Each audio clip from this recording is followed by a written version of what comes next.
Una de las cosas que siempre promovemos en Círculo Cuadrado es que siempre hay que pedir las cosas por favor y dar las gracias. Entonces, ahorita, en su momento, cuando los organizadores de Patio nos contaron que se iba a hacer esta dinámica, en ese momento, por favor, pedimos la oportunidad de participar.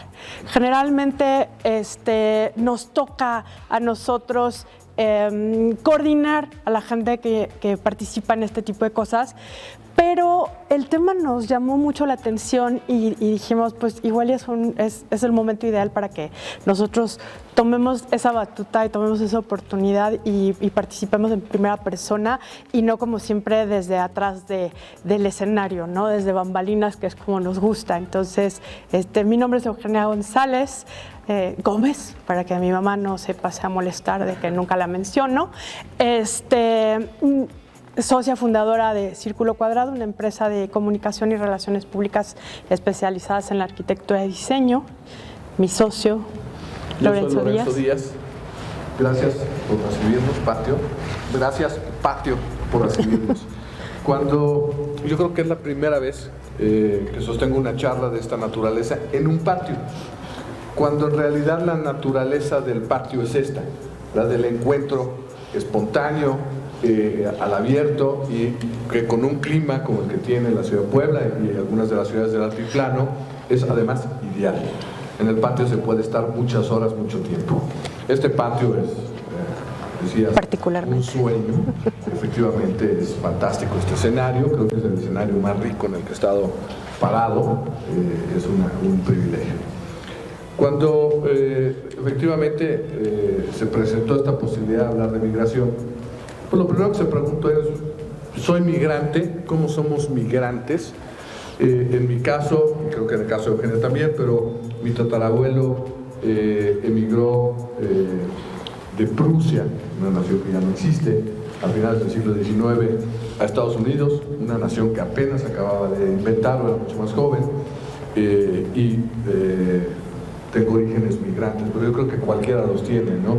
Tengo entendido que la humanidad empezó en África, en teoría, o en Mesopotamia, entre esos dos lugares, y después pues de ahí llegamos todos de alguna manera a las demás partes del mundo. Entonces, la constante de la migrante me parece muy interesante. Lo que tratamos de, Eugenia y yo, entender es cómo en primera persona éramos migrantes. ¿Cuál era posiblemente la migración en la que participábamos más contemporánea a nosotros y que nos había, y nos dimos cuenta después de una reflexión, envuelto en gran parte de nuestra vida adulta? Somos lo que definimos, Eugenia y yo, migrantes digitales desde muy temprana edad, y hemos vivido las diferentes fases de la migración digital. Yo, por mi formación como diseñador gráfico, me pasa, vamos a decir, una parte importante de la migración de lo analógico a lo digital. O sea, yo termino de estudiar en 1991, cuando la computadora no era una herramienta que se utilizaba para trabajar. El diseñador gráfico trabajaba con un respirador, hacía lo que se llamaban originales mecánicos, que si alguna vez alguien ha escuchado este término, pues eran prácticamente un infierno, o sea, porque teníamos que trabajar, o sea, para hacer el original de una factura, o sea, imagínense, o sea, las facturas se imprimían, no existían las facturas digitales, las facturas eran un documento que se tenía que hacer, y entonces teníamos que realizar este formato, este diagrama, que después se tenía que fotografiar para hacer un negativo y para hacer una placa, etcétera, etcétera. Entonces, todo este proceso era completamente manual. O sea, empezaba apenas a entrar la computadora como esa herramienta que viene a transformar la forma en que trabaja la comunicación gráfica, posteriormente el diseño industrial y la arquitectura paralelamente en estos procesos, ¿no? El AutoCAD comienza a ser esta herramienta para la que se tenía que contratar a un especialista que, para que hiciera una línea recta, tenía que teclear más o menos como 4 comandos diferentes para que saliera una línea de X a Y.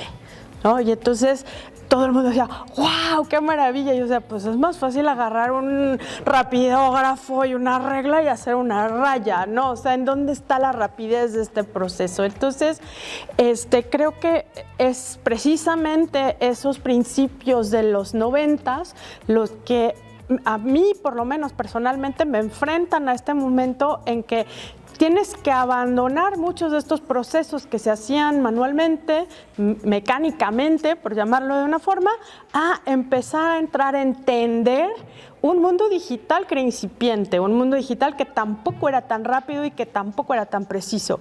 Entonces hay que aprender a entenderlo, a abrazarlo, a conocerlo y sobre todo a trabajar con él. O sea, es decir, pues vámonos. O sea, mundo digital, eres parte de mi vida, vamos a disfrutarla. Y en esta búsqueda de decir cuándo empezamos esta migración nosotros, Eugenia mucho antes que yo, 18 meses más grande que yo llegué mucho después de esas cosas. Empezamos a preguntarnos también por qué migra la gente. ¿Cuál es el origen de la migración? Pensando en nuestro origen, de principios de los 90, cuando empezamos nuestra vida profesional. La gente siempre migra, o concluimos eso de manera muy simplificadora, para mejorar sus condiciones de vida.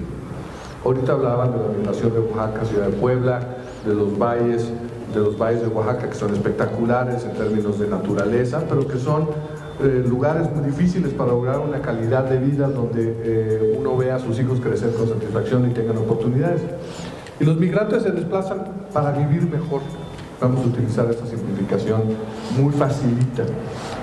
Pero de repente pensamos, todos los seres vivos, autónomos, como en nuestro caso, y muchos las aves, los mamíferos, migran. Pero los humanos somos los únicos que tenemos una vida tan corta para nuestras migraciones que normalmente migramos en una sola dirección. Hablábamos ayer, Juan Carlos, de mariposas, la famosa mariposa monarca que va y viene, que migra una sola vez en su vida o la mitad de la migración a veces, pero su especie continúa a migrar en la búsqueda de vivir mejor, que en el caso de los animales es muchas veces una cuestión climatológica que afecta su ambiente para comer mejor o para poderse reproducir. Pero los humanos vamos en una dirección y muy extrañamente o nunca, o por definición nunca, regresamos a nuestra condición pasada. Porque tristemente, a donde migramos las cosas nos ayudan para mejorar, pero de donde venimos las cosas no mejoran. Sería fantástico pensar que las familias oaxaqueñas que han migrado a Puebla de repente digan, vamos a regresar a Oaxaca, se vive mejor allá, de allá eran mis padres. Y no sucede, es un fenómeno diferente y nos hizo una primera reflexión. Y lo llevamos también a lo digital en una cosa que nos da miedo, y es que esta migración que estamos haciendo de lo analógico, de echar una raya, no tiene vuelta atrás. Es decir, no nos va a tocar en nuestra vida regresar a lo anterior. Sin embargo, y aquí viene la reflexión, esta historia de todos mejor en la vida digital es una cosa que constantemente Eugenio y yo cuestionamos. Por ejemplo, y lo pusiste al principio muy claramente, ya estamos hablando de los Zooms. Porque sí, migramos hacia lo digital porque era una forma de vivir mejor, no morir con el bicho, porque cuando llegó mataba a todo el mundo, pero como que de repente ahora estamos haciendo la migración al revés, ¿no? Se nos interesa enormemente estar sentados en un patio, escuchándonos unos a los otros, que imagínense detrás de una pantalla de Zoom el sábado de la tarde en la sala de la casa, y hasta acá estamos, ¿no? ¿Escucharían lo mismo? Probablemente sí. ¿La experiencia es igual? No, hay mayor calidad aquí. Entonces la migración digital hay que cuestionarla constantemente y creo que podemos hacer algunos procesos inversos en vida y es lo mismo que pensamos. La migración tiene que ser de alguna manera circular. Primera reflexión que ponemos esta migración que llevamos viviendo casi 30 años. O 31 si pensamos en el 91 que decía Eugenio. Precisamente, hablando de lo que es la migración de lo analógico a lo digital, en lugar de sentarnos frente a una computadora, pues hicimos nuestras notas en una libreta, ¿no? Con una pluma, porque posiblemente somos de esa generación en la que todavía la relación que existe entre la pluma, el ejercicio de escribir y el cerebro sigue siendo una parte muy importante de nuestro proceso de entender qué es lo que queremos hacer. Entonces, ahí abrimos aquí el segundo punto del que les queríamos platicar en esta migración, en este proceso de migrar de lo analógico a lo digital. Veíamos que la gente obviamente comienza a migrar con acento. No importa si el movimiento es hacia otra ciudad, es más evidente cuando el movimiento es hacia otra ciudad, hablas diferente. O sea, de donde vengas, la gente decir, este habla raro, este no es de aquí, porque no está hablando exactamente como yo hablo. Entonces, el acento es lo que nos hace diferente y de esa forma también empezamos a migrar hacia los procesos digitales.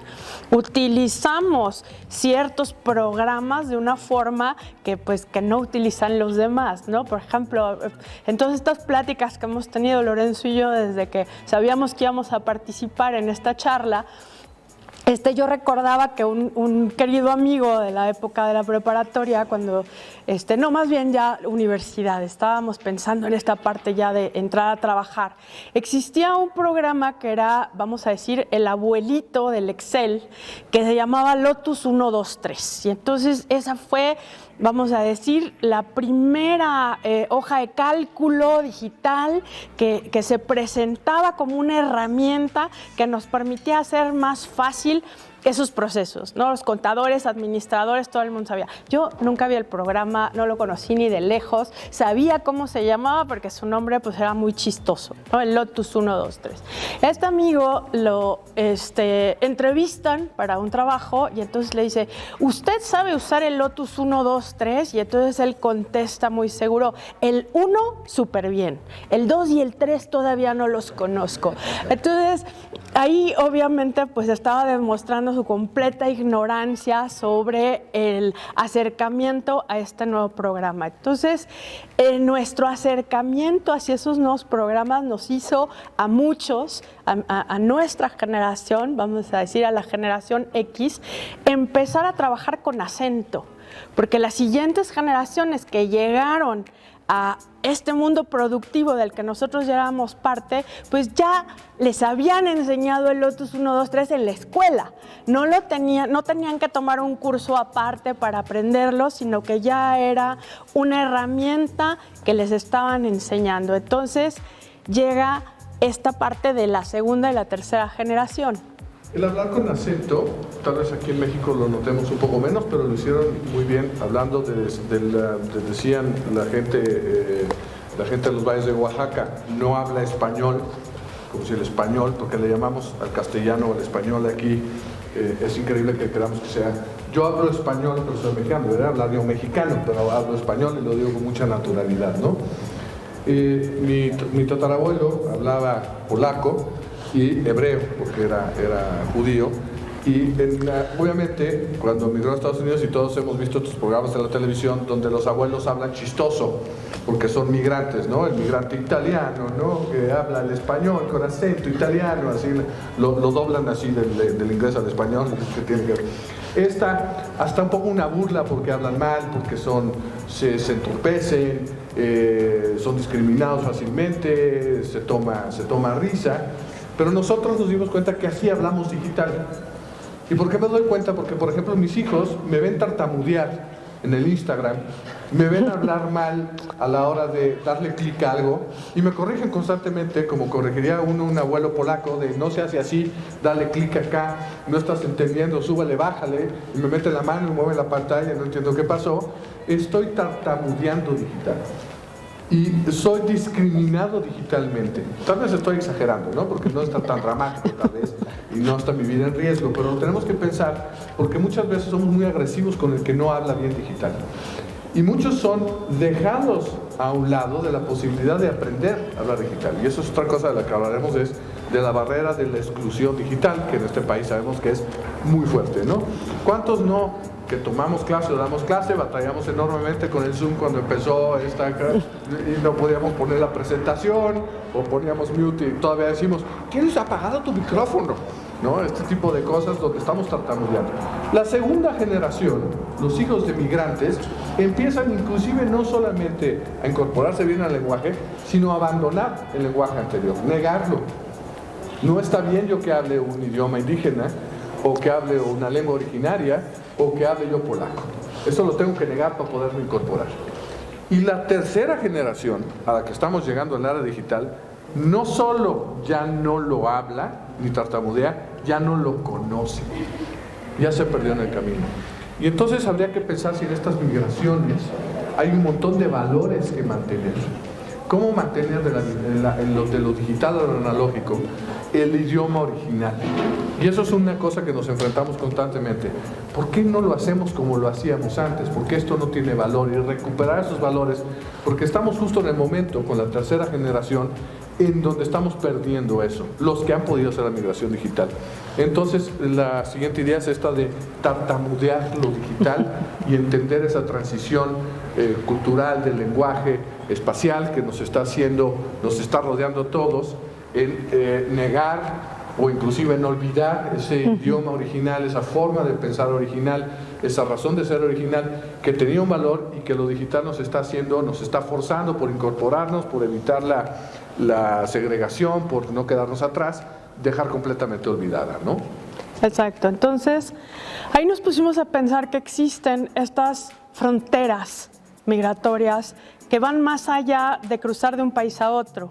O sea, cuando estamos tratando la situación digital, este momento en que entendemos cómo hacíamos algo y lo queremos hacer de una forma diferente, nos empezamos a trazar unas líneas que empezamos a cruzar y a veces no sabemos si queremos regresar hacia atrás o si queremos ir adelante o si necesitamos poner una frontera más o si necesitamos poner un muro y decir de aquí no voy a pasar. Porque posiblemente mi trabajo no tiene que llegar a ser tan digital y puedo resolver de una manera análoga lo que yo pensé que solamente se podría resolver digitalmente. Ayer Juan Carlos nos enseñaba que la arquitectura se puede seguir haciendo con tierra y con paja y con una serie de cosas, y se puede levantar un muro y se puede hacer un edificio y se pueden hacer casas muy dignas. Entonces, no estoy diciendo, y lo digo desde mi corazoncito de diseñador gráfico que ya no soy y que no he sido en muchos años, regresar a ser un original mecánico. O sea, nadie sabe el infierno que era eso. Pero sí creo que en ocasiones tenemos que repensar hacia dónde nos vamos a meter. Tampoco estoy diciendo, arquitectos, olviden el AutoCAD, hay que regresar al respirador y hacer los planos en Albanene. O sea, no. O sea, necesitamos entender qué sí podemos hacer, qué no podemos hacer, como estamos regresando ahorita a platicar, a vernos las caras, a entender, pero también esta plática que estamos teniendo ahorita, este diálogo que estamos entablando, pues se va a comunicar por una serie de sistemas, de redes digitales que nos van a permitir hacer eco y llegar más adelante. Entonces, esa frontera se va a expandir. Exacto. Identificar estas fronteras sería la siguiente idea. Entre aquí y Oaxaca hay una frontera terrible, ¿no? No sé si lo ponemos a pensar, o sea, casi como entre el Berlín del Este y Berlín del Oeste, que ahora el que viaja es de la generación que no tartamudea, no se puede imaginar esa ciudad dividida en dos. A mí me tocó verla dividida y luego sin el muro, y luego pues, se veía de un lado al otro la diferencia y después desapareció. Entonces, identificar estas fronteras para cuestionarlas, para enfrentarlas, para diluirlas, para ampliar los horizontes. Entonces, ¿dónde está la frontera de la migración que estamos viviendo o que vive el sujeto con el que estamos trabajando, que vive en una situación en la que de este lado vio una mejor oportunidad de vida? Evidentemente yo utilizo un teléfono celular inteligente, que le llaman esta palabra que todos odiamos, porque inteligencia tiene muy poca todavía, hacia allá iremos, porque estoy convencido que me da una mejor calidad de comunicación. Y utilizo las redes sociales porque, como bien decía Eugenio, ahorita multiplican mi capacidad de la comunicación. Entonces estoy convencido que esta frontera que pasé hace muchos años y la migración que estoy haciendo es valiosa. Pero tengo que identificar dónde quedó esa raya que crucé para ver del otro lado de la frontera qué hay que haga falta hacer. Y aquí el último punto que me gustaría tocar, que aquí tenemos apuntados antes de llegar a nuestra conclusión, es el tema de la exclusión en la migración digital, de la que muchos de los que tenemos el privilegio de haberla podido emprender, dejamos atrás a los que no la pueden hacer. Migramos hacia el mundo digital forzadamente, en la búsqueda de una mejor calidad de comunicación, de vida, de lo que querramos, y dejamos atrás, no en otros territorios, no en otros países, a un lado nuestro, a gente que no puede hacer esa migración desde su educación básica o su trabajo y que no tiene la posibilidad de hacer ese cambio de vida. Y no los estamos identificando. Yo creo que este país en particular deja fuera de la migración digital a mucha gente que no se le ofrece esa posibilidad. No todos somos territorio Telcel, y al contrario de lo que piensa la gente, no todos tenemos que migrar al territorio Telcel, pero sí tenemos que caminar hacia esa nueva frontera que nos permite una calidad de vida mejor, reconociendo de dónde venimos. No se trata de que en cada rincón de México todo el mundo tenga Twitter, porque tal vez así nos venden la frontera digital, o tenga acceso a las clases por Zoom. Yo quisiera que tengan acceso a clases, la tecnología es lo de menos, pero cómo esa tecnología migrante nos permite llevar una mejor calidad de vida a esos territorios. Entonces pensar, reconocer la frontera y sobre todo reconocer a los que se están quedando atrás en la situación de guerra y poderlos traer a una mejor calidad de vida donde hay esos valores, borrando esa frontera. El último punto que queremos tocar y queremos compartir con ustedes es una realidad bastante interesante de compartir porque pues tanto Lorenzo como yo llevamos ya medio siglo viviendo en esta tierra, ¿no? En esta vida, respirando, consumiendo los productos que se generan en estos espacios, etcétera. Entonces, 50 años sonarían muchísimo, suenan poco, es medio siglo, y también nos dimos cuenta que somos vamos a decir, gran parte de nuestra vida más productiva ha sido en los finales del siglo XX y el principio del siglo XXI. Entonces, somos una parte importante, o nuestra actividad más importante, nuestra huella más importante la estamos dejando en 2 siglos, el XX y el XXI. Siglos de cambios radicales, siglos de cambios muy significativos, ¿no? Decíamos, somos generación olímpica. Nos toca nacer, a mí justo unos meses antes de que sean las Olimpiadas de 1968, y Lorenzo nace justo unos días antes de ver llegar al hombre a la luna, ¿no? Entonces tenemos estos 2 momentos históricos como parte de nuestra vida. Estábamos ahí. No nos dimos cuenta de que eso estaba sucediendo, pero éramos parte de esta generación que estaba trabajando. Entonces, desde ese momento hemos estado en una serie de migraciones muy interesantes. Estaba aquí viendo algunas caritas muy jóvenes. No les tocó conocer la televisión en blanco y negro, ¿sí? A nosotros nos tocó ver cómo cambiaba la televisión de blanco y negro a color. En casa de mis abuelos la televisión de color era para los adultos y la televisión en blanco y negro era para los niños. Y nosotros teníamos que ver la televisión en blanco y negro, porque así era, porque pues eso era lo que les tocaba a los niños. El iPad viejo. Exacto.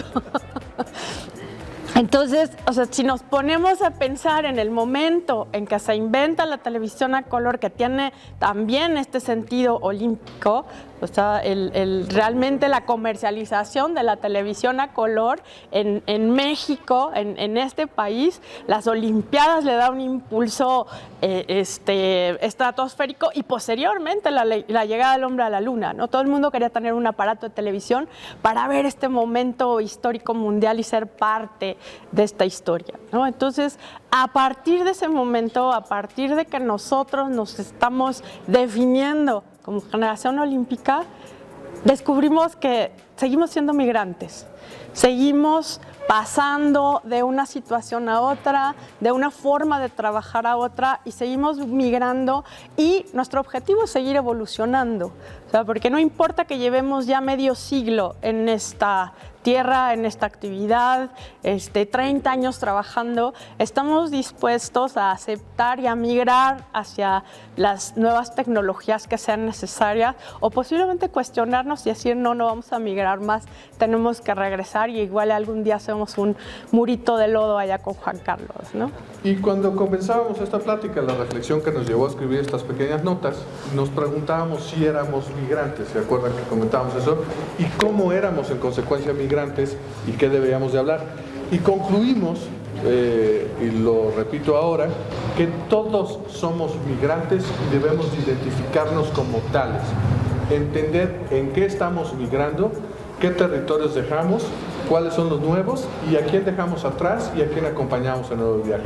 Y en ese ser todos migrantes, creo que tiene mucho valor estos Patio Talks, y que salga el sol ahorita, se hace como mandado a hacer, entender esta reflexión que se quiere hacer en torno al patio, cómo todos nos debemos de identificar como migrantes en este momento, ¿no? Y en cualquier momento, todos somos migrantes, y de ahí yo creo que terminaría el tema de la discriminación hacia el migrante en el momento que nos identifiquemos siempre todos como tal. Y pues les agradecemos mucho estar aquí, habernos escuchado y un placer.